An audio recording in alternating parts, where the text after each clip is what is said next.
Payday 3 performed, sold, and is so bad that the CEO got removed. So, with players pointing at dwindling concurrence in a game that is in the middle of being reconstructed, things are not looking good for Payday 3. Reconstructed? No, not really. And Starbreeze. In fact, there was, pretty interesting video from Muda over at Some Ordinary Gamers. I thought it was interesting how the Payday team responded on Twitter. Yeah, ouch. Anyway, this usually would be the part, though, where we talk about, 10% of a workforce being laid off or something kind of ghastly like that, Probably still gonna happen, honestly. The workers kind of paying the price for bad management. Today, though, it's actually a bit different. We don't have to do that because instead, in a move that is far too rare, it actually seems that senior leadership at the company are the ones that are paying the price. Which, doesn't normally go down like that. Yeah, because the CEOs typically are actually smart people. Chances are no one here watching this video is smarter than your average CEO. I'm just gonna put that out there. If you think CEOs are dumb, I mean, what can I say? You're probably gonna become a multi-millionaire any moment now. Any moment now, because you're just so smarter than these already existing millionaires that are doing whatever they want, getting away with literally anything. And you know why they get away? Because being in higher management in any company, especially the CEOs, means one thing. You're good at convincing people. You cannot be in any higher position in any company. Even a programmer needs actual social skills. Because without them, you're gonna get removed pretty fast, okay? Because when things go wrong, and they often do, you need to blame someone else. You need to find creative solutions to why you failed at your job. And CEOs are really good at that typically. They will always find a loophole. They will always find something to blame. Think about it. While the disease of unknown origin was spreading around, 4 years back when it all started, every single gaming company was reporting record earnings, record revenues, record player retention, record everything. Except Blizzard. Obviously, except Blizzard, right? And you know what they did? They blamed the disease of unknown origin for that. That's right. Everyone else it helped, but them. For them, it did bad. And they got away with it. They got away with it. It's hilarious, I know. And we can pay the price of rent and wages with today's sponsor. Brilliant, the place to learn by doing across thousands of Brilliant! If you don't want to learn anything, but you want someone to tell you're doing good, champ, you're doing good. Brilliant is probably not going to help anyone get smarter, honestly. Perfect way to get started. For me personally, I never scratched off an annual premium subscription. Right then, Payday 3 has obviously been an example of just how to not do a sequel, right? The game actually sold pretty amazingly at launch. That being said, refunds were probably decently high. A lot of big users, including the Act Ma'am, shilled this game pretty hard. Oh my god, this is amazing, guys. Watch it, play it, and it's gonna be great. They didn't pay me. They just flew me out, lathered me up, probably got a Taiwanese prostitute that looks like a child, and I was all set. Absolutely no payment was done here. My opinion is my own opinion, and the game is great. Yeah, how that turned out. But the narrative, basically, is that players are not sticking around to play the game. There are too many problems, there's not enough content, a regression in features, and a player base that's just not willing to come back, especially when they can just go and play Payday 2, right?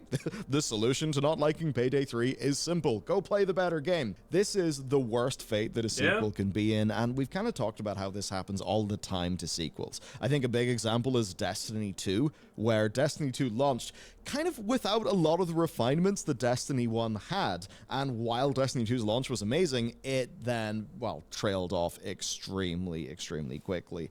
Of course, with many Man, Destiny is just so in such a bad spot right now. The other games we've had similar issues. I mean, take a look at, say, City Skylines 2. It's not getting as many concurrents as it should, and it's another great example of a sequel to a game that in some ways has less features and just hasn't really found its audience. It's absolutely a case where inertia is your biggest killer. And when you look at Steam, it's absolutely brutal. I mean, these numbers have not gotten better since the last time we checked in on them, right? I mean, look at this. 14,400 people playing Payday 2, 132 people playing Payday 3. Hey, but it's still a 300 player peak of 24 hours. No, actually, it's 340 player. You know what that means? That is roughly a 13% increase in player activity. That's huge. That's someone. That's what someone tried to tell me when I said New World is dead. They said, "Well, we have had a 50% increase in current player numbers recently." Wow, 50%. That's like 100 players. Amazing. Oh, just stop. That's not what you want to look at. Now, that being said, there are some caveats with that. As an example, Payday 3 is a Game Pass game. There'll probably be way more people playing it over on console. But still, even though this technically isn't an apples-to-apples comparison, I think it does make a lot of a point. Now, as we recently covered, they are actually trying to make this shit show at least a little bit better, right? And one part of that is Operation Medic Bag. That's basically part of their ongoing process of fixing up the game. And yeah, we already looked at that. Remember? Do I need to remind what that is? That is, we're making changes, and no one cares about any of the changes that they're making there. It's literally Operation Medic Bag is the equivalent of a roadmap for a bad game, which kind of tries to sell you the idea that hey, in a year this is gonna be amazing, but you have to keep playing for that year to get there, which never works out now, does it? the first patch of that has actually came out. It gives people more DLSS support as well as over 300 fixes to the game, which is a really good thing, right? So their first kind of big new patch came out in March. Thing is though, people aren't exactly going to come back to Payday 3 just because it's a little bit better. A patch like this is simply not big enough, and then it actually leads to a narrative problem. When you look at the sorts of fixes that have came here, you have stuff like an unready button, or yeah, this was hilarious. All of this should have been in the game from the very, very start, obviously. And the fact that they need time to actually implement this is crazy stupid. They didn't even add dailies. They didn't even add dailies magically. How do you fail that? or rotating security modifiers. And it's like, those are good things, but they're not the substance of people's issues. Now, this is a really challenging thing because from the developer's perspective, this is not challenging. This is what every bad dev does. This is what Starfield did. This is what so many other bad games have just done, okay? They don't understand the game. They don't understand the problems with the game. They don't play their own game. They have absolutely no clue what is bad and why it's bad, or what should be better and why it should be better. So they just crank out bug fixes and try to sell that as ginormous content drop patches, okay? Remember how good that worked for Diablo 4, for example, when they announced a new season and half of the big things that they are promising in the season is bug fixes from the past season. No one was happy. No one liked it, and it showed. Same with Starfield. They're saying, "Oh my God, look at this amazing new content drop patch," and it's like, fixed a bug where the color red is one shade off the color red that we actually want it to be. And they expect you to go absolutely nuts because that's a no one cares about that. If your fixes are going to be minor bug changes, bug fixes and whatnot, then don't even announce it as a major patch. You're just making yourself look worse. Doing smaller things like that, well, a few people can just go do that, fix it, and then move on to their next feature, right? Whereas some of the larger, far more foundational changes, those actually just require a larger team for more time. The problem is, these things are easier to ship sooner. But if they are shipped sooner, then people will look at them and say, well, why are you doing these things instead of actually working on the big substantive things that we actually want to be changed? I would posit that this is probably not them having the wrong focus. This is probably just a little bit of prioritize and execute mixed in with some larger things inherently take more time from more people. So there's probably just some low-hanging fruit that are very easy to get, like just to get through now. So while these changes are good, ultimately people want reform. They want structural reform to progression, to content. Why would you play the game now when you can just play Payday 2, which is a better game in just about every way currently, because it's benefited from being, patched and fixed over time. It's got way more content, and that just means that Payday 3 is a little bit screwed. Now, this puts the developer in a really rough... By the way, do you think we're gonna get to the point where they're so desperate they just end the Payday 2 servers? Position, because if they want to make money now, what they should do is just make some DLC that they can sell for Payday 2. But of course, if they do that, then to all of their fans, it will look like they're completely abandoning Payday 3.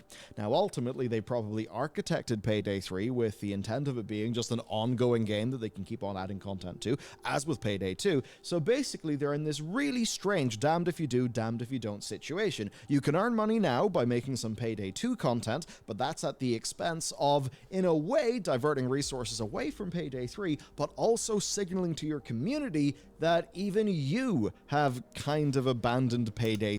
Okay, I'm not gonna lie, from the past minute of Billiard speaking, I have absolutely no clue what the hell he said. I think it's easy, okay? No one's gonna complain about you adding things to Payday 3 instead of Payday 2, technically. So, how about you just add actual game functionality, things that people want in Payday 3? Hey, if it's good, it's good. If you add... This is what never happens in real life. Well, everything happens in real life, so there are situations where this has happened. But typically when you have a bad game, when the developers add something that's actually good, fun, and everyone likes it, and it doesn't have major drawbacks, people are gonna be, yeah, I like that, that's good. And they're not gonna instantaneously complain, but they didn't add this bigger thing. Well, but they added something good. That's kind of nice. Again, I complain about Diablo 4 a lot, but, well, when they add something that's, better than dirt, I do say, wow, this is better than dirt. This is better what they had previously. Game's still shit in general, but hey, they did add something useful at least. So, there you go. Add good things. It's that simple. Payday 3, even though making Payday 2 content would just be a pragmatic way to make some money now. It's a little bit of a screwy situation. Ultimately, I think the devs will just have to, grin and bear it. That's essentially the situation. Now, where things get interesting is the leadership of the company. All too often what happens is leadership screws up a game, there are production issues, it's bad for the players, it's bad for the developers, and even though it's the fault of leadership, the people who end up actually feeling the hurt from that end up being the devs. We've seen many. You know why I hate this? It's the fault of leadership thing and so on and so on. The reality is, if you have been in a high position, you know that your average worker is a fucking brainless, brain-dead fucking monkey. Okay? There are a lot of people that can't deal with the basic stuff that they're actually given to do. That's just a minor complaint, admittedly, in this case. But I hate this. I hate this conversation in general because it's like it makes no sense so fast. Let me give you an example why I hate these leadership bad type of conversations in a lot of cases. Game bad. It was the fault of the leadership. Game good. It was the win for the developers. Game bad. The leadership should not get any money for it. Game good. The workers that made the game should get money for it because they did good. You see, every time something in a company is bad, it's the leadership's fault. Every time something in a company is good, it's the workers' fault because it was good. It's they're responsible for that. You see how this conversation becomes extremely kind of confusingly stupid real fast. Everything bad, leadership. Everything good, not leadership. Strange. The layoffs, we don't really need to go over all of that. The interesting thing here, though, is the CEO, Tobias Sjogren, is stepping down from company leadership with immediate effect. This is quite something. This is literally a case where it's went tits up, and the person who bears responsibility, ultimately the CEO, has decided to immediately step down. Now, they're still going to be working at the company. Tobias will be helping I wonder how this is going to work out, because him stepping down doesn't necessarily mean that he even maybe got fired. Maybe he sees no reason to, keep being here. Well, there. So, I wonder how this is actually going to frame out, because him stepping down, who knows what that honestly means. Basically, his interim replacement gets settled, and they're going to be going out and looking for a new permanent CEO. So it's a very interesting situation. Now, they spoke to GameIndustry.biz. I'm just going to recount a little bit of that to you. Starbreeze is chairman of the board, and by the way, there's a lot of Scandinavian names. I'm going to Strubble. Wow. So we've got Torgny Hellstrom. Okay, Hellstrom I can do. Who said that they feel like they need new leadership to execute on their vision. And as for the strategic vision, they basically just say to make attractive games using IPs that are third party and our own, which is a fairly uncontroversial statement. I'm pretty sure that's just what game development is, so I don't really know if that's much of a strategy. But anyway, what they're actually referring to here, to properly dive into it, by licensed IPs is their third party publishing arm, as well as Project Baxter, which is a collaboration with Hasbro that's going to see Starbreeze making a co-op multiplayer D&D game scheduled for 2026. Of course, everything that involves Hasbro is gonna burn in fucking hellfire. So, yeah, good luck.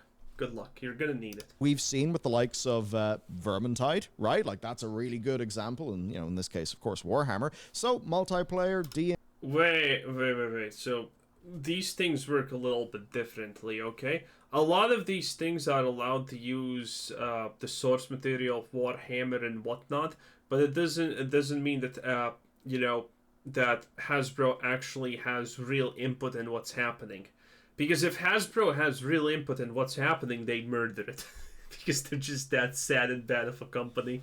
Man, in Hasbro, the leadership is shit. Everyone who works there is shit. Everything even remotely attached to Hasbro is like a dumpster fire.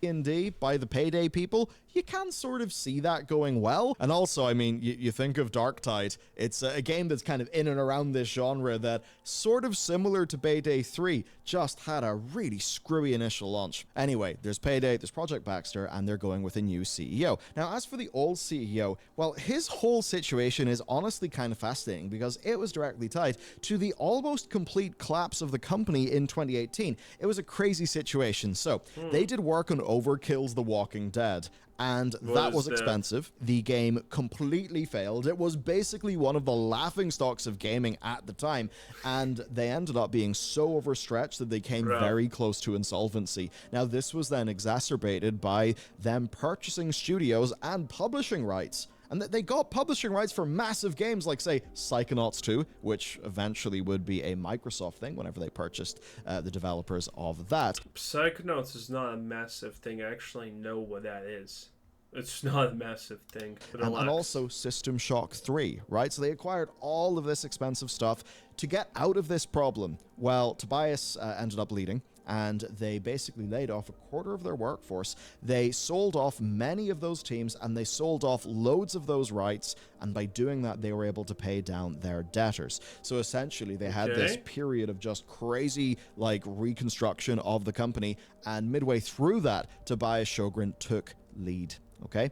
Now, he was appointed in 2019 in an interim role because the former CEO, Mikhail Nermark, basically had ill health, and sadly he actually shortly after did pass away in 2021. Now, the stuff with Tobias is relevant because while he was leading, they basically had very interesting things going on with Payday 2. It was taking a bit of an uptick, and then, as he explained to GameIndustry.biz, with the pandemic, it just kind of really took off. So what they ended up doing was 4 premium DLCs alongside some free content, and all of that actually had Payday 2 in like 2019, 2020, actually putting out numbers that were very close to the game's initial launch, which is absolutely crazy. So that was going pretty amazingly. And then, of course, development of Payday. Well, that doesn't sound bad. Day 3 was going on, and they secured a €50 million deal for that game from, of course, recurring villain of the channel, the Embracer Group. And in theory, all of this stuff paid off because with the... Wait, we know the Embracer Group. It's an actual functioning thing. Only people who think Yongya is smart would call the Embracer Group bad. The Embracer Group literally actually tries to make shit done. The Embracer Group is a good thing. They're the good guys. They actually take IPs and tell the people who are making those IPs, make it actually good and sellable and whatnot. Not some kind of fucking shit show. Holy! Launch of Payday 3, they had their first profitable year since 2018.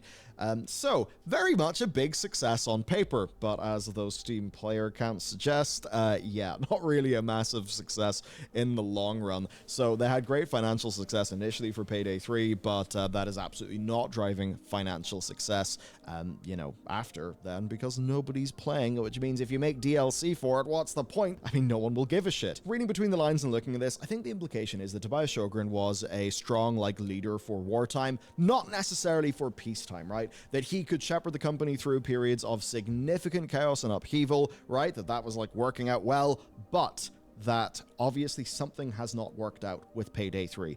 Ultimately, there was a... Yeah, it's a bad game. That did not work out. Go, no-go decision for Payday 3. They decided to hit go, to hit launch, and they probably should have seen this kind of thing coming. So that lack of foresight, and of course a lack of foresight on Payday 3, which really would be the future of the company, that's evidently the sort of thing that they just felt is unacceptable. And therefore, he is leaving. He is gone. And this is one of the few times where a gaming executive has actually faced direct consequences for poor performance. That happened. Well, actually, none of that shows that he has faced direct consequences for poor performance. If a CEO faces direct consequences for poor performance, it's that he gets replaced by the board of directors and he gets voted out or something like that along those lines. He is forced to leave. In this case, we don't know if he's just leaving because he thinks there's nothing he can do and he's kind of done with this, or what's happening here. But yeah, this doesn't seem like he got fired in that sort of sense. Or am I missing something? I don't feel I'm missing anything here. Happens so rarely. Of course, now somebody new is taking over. They're called Jürgen Goldner. They're a 40-year industry vet. They've had 2 years as CEO of Focus Entertainment from 2018 to 2020. What is Focus Entertainment? Rings a bell.